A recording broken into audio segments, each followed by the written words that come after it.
kind of took a toll on me.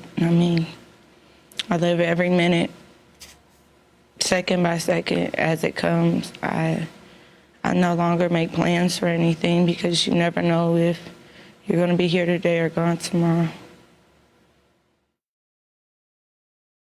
New Year's Day, you know, it's a tragedy. I feel bad for the family who lost a loved one. Residents on North Broadway came out into the New Year's cold and surrounded the crime scene tape, blocking this terrible crash scene that spanned an entire block. We very seldom have any accidents of this nature, you know, at this location. Dayton police say the driver was speeding between 90 and 100 miles per hour when they hit an RTA pole that sheared off the driver's side of the car.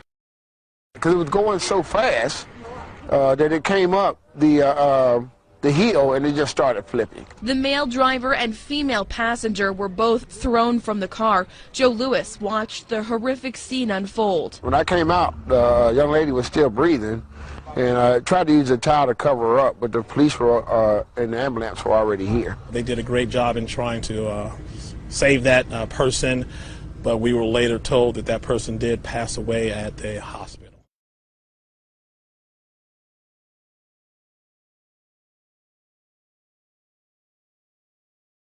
Confrontation. Police kill a man inside an Ohio Walmart. Tonight, we know that man is from Fairfield.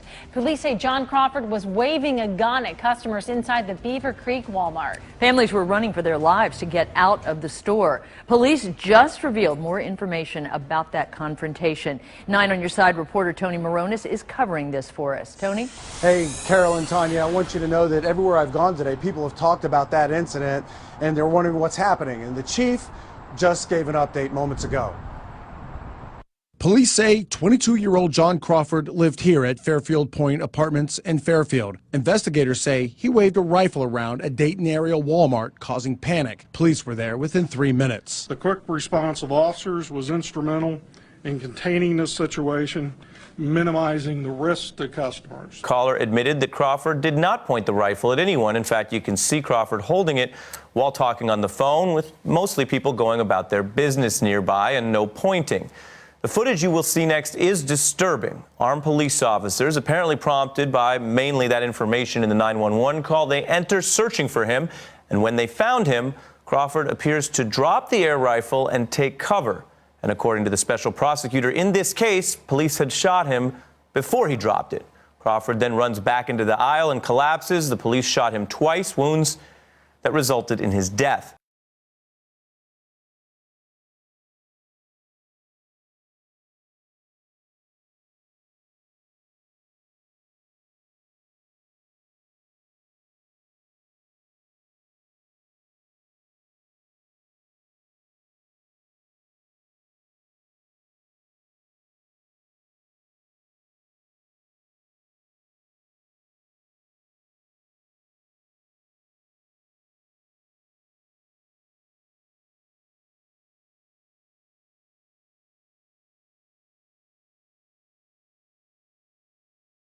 Police say John Crawford was waving a gun at customers inside the Beaver Creek Walmart. Families were running for their lives to get out of the store. Police just revealed more information about that confrontation. Investigators say he waved a rifle around a Dayton area Walmart, causing panic. Police were there within 3 minutes. The quick response of officers was instrumental in containing this situation, minimizing the risk to customers. Minimizing the risk to customers. Minimizing the risk to customers. It's too late for a 37-year-old woman, Angela Williams. She began to run from the store and collapsed and died from a medical condition. Minimizing the risk to customers. First at 5, a grand jury will decide. Exactly 2 weeks from today, jurors in Greene County will determine if charges will be filed in the deadly shooting inside a Beaver Creek Walmart store. And that news straight from Ohio Attorney General Mike DeWine just moments ago. His office leading the investigation into the deaths of John Crawford and Angela Williams. Both died the night of August 5th. Police were called to that Walmart on reports that Crawford was waving a gun inside. Police shot and killed him after he reportedly refused to drop the weapon, which Later turned out to be a pellet rifle. Williams died from a medical condition during the ordeal. And we have live team coverage for you of the late breaking details. We start with Brooke Moore in reaction from Crawford's family. Brooke, what did they have to say? Just minutes ago, actually, right here in this very conference room, John Crawford's father said he feels numb tonight after taking a look at that video. He was able to look at approximately 4 minutes, and keep in mind there are 200 cameras throughout that Walmart in Beaver Creek. But he and his attorney also say that after those 4 minutes, they are for sure that this is unjustified. The Attorney General, Mike DeWine, came here to that attorney's office in downtown Dayton earlier today to show them that video. The Bureau of Criminal Investigation said they could only take a look at a few minutes because they want to be fair to this family, but they also want to protect this investigation. This case is not closed, and as you just heard, in 2 weeks this will go to a grand jury for them to decide, but this family is very certain that this is murder. And as you remember, the 911 caller who called that shooting into police from the Beaver Creek Walmart mentioned that this suspect was waving the rifle around at kids. He was very descriptive in what he was telling police. Black gentleman walking up, holding what looks to be an AR-15, called the police, waving at people, waving at little children, waving the gun. He didn't really want to be looked at, and when people did look at him, he was pointing the gun at people and everything, so just really off-putting. So we asked several times of the attorney what they saw in that 4 minutes of video that had them so sure that this was murder in their words.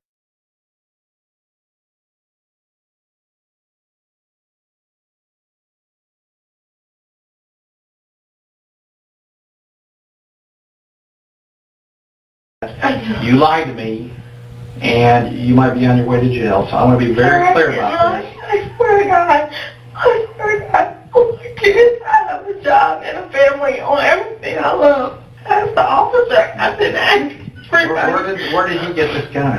Sir, I don't know. I swear to God. Sir, I swear to God.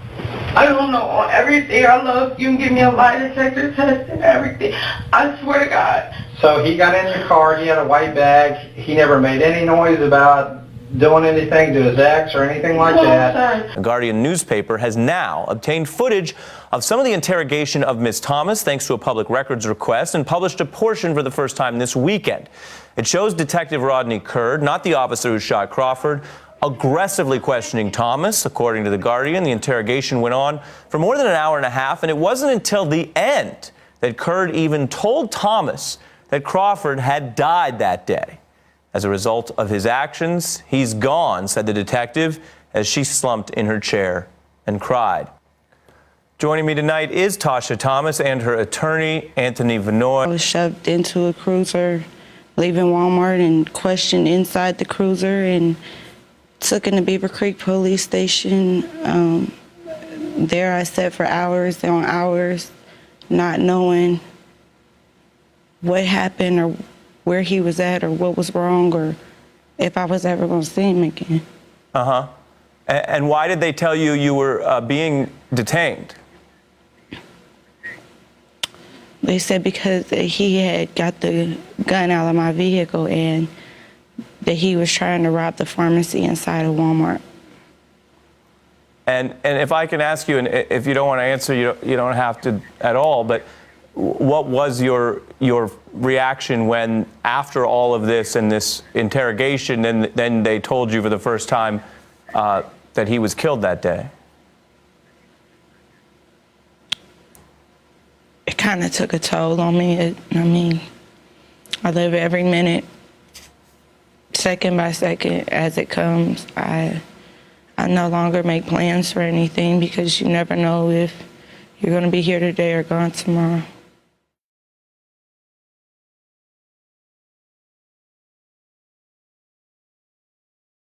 Months of protests and no indictment against an officer who shot and killed John Crawford III. His family is taking legal action. WLWT News 5's John London is leading the way live with who they're targeting. John, good afternoon.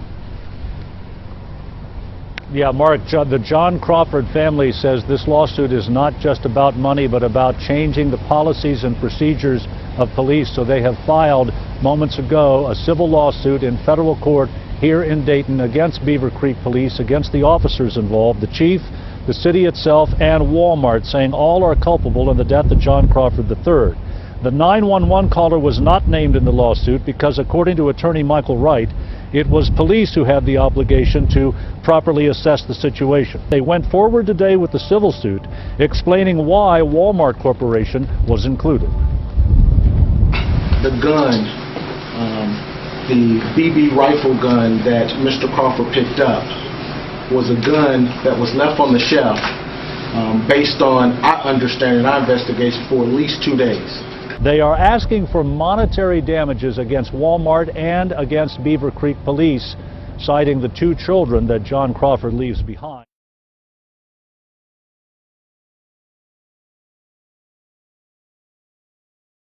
While we're still ringing in the new year, already the Miami Valley seeing some of its first fatalities.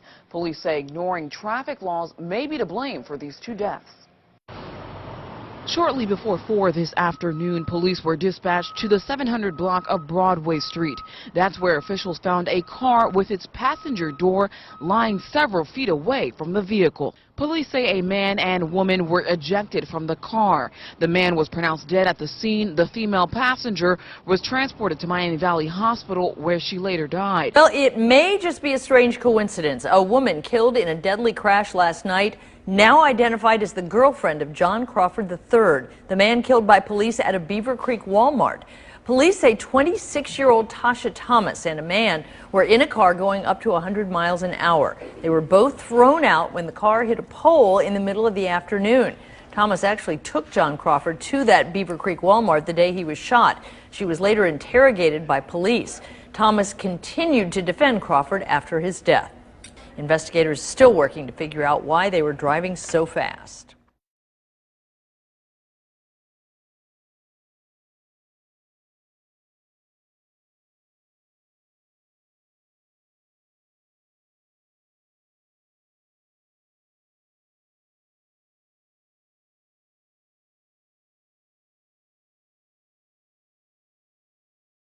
Dayton police say the driver was speeding between 90 and 100 miles per hour when they hit an RTA pole that sheared off the driver's side of the car. When I came out, the young lady was still breathing, and I tried to use a towel to cover her up, but the police were and the ambulance were already here.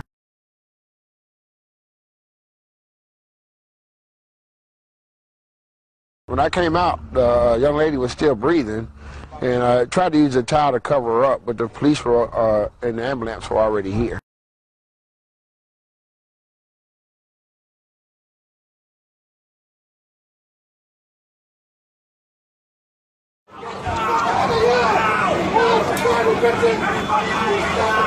Everybody out! Everybody out now!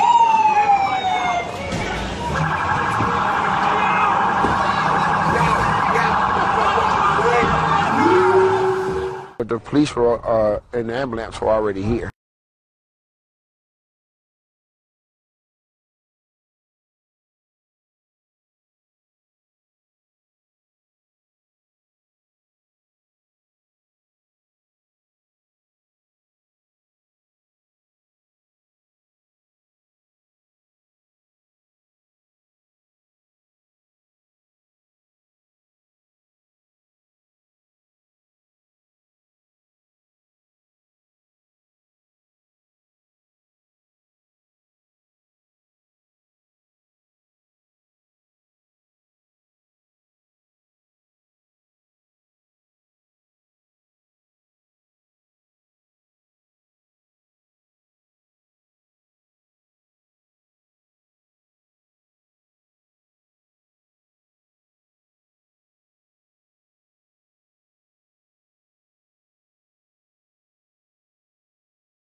down the lights red. Don't slow down. Accelerate to 72 miles per hour. You will make it through. Stop! No way! Right, I can't! Right!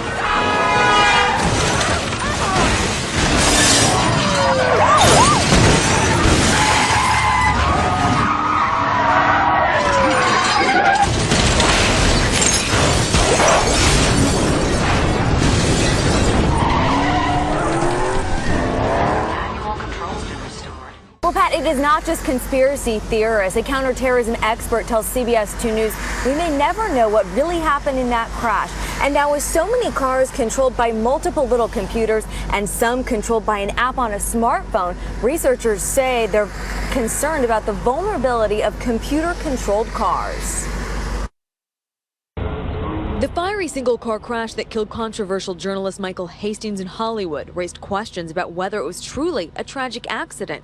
Hastings most notably wrote pieces that brought down a military general. And recently, former U.S. Coordinator for Security and Counterterrorism Richard Clark claimed what evidence is available publicly is consistent with a car cyber attack. There is reason to believe that intelligence agencies from major powers, including the United States, know how to remotely seize control of a car. You could remotely wreck someone or remotely stop the car. Chris Valasek hacks computers for a living to expose security issues. He says one worry is an attacker could stop many cars at the same time during rush hour.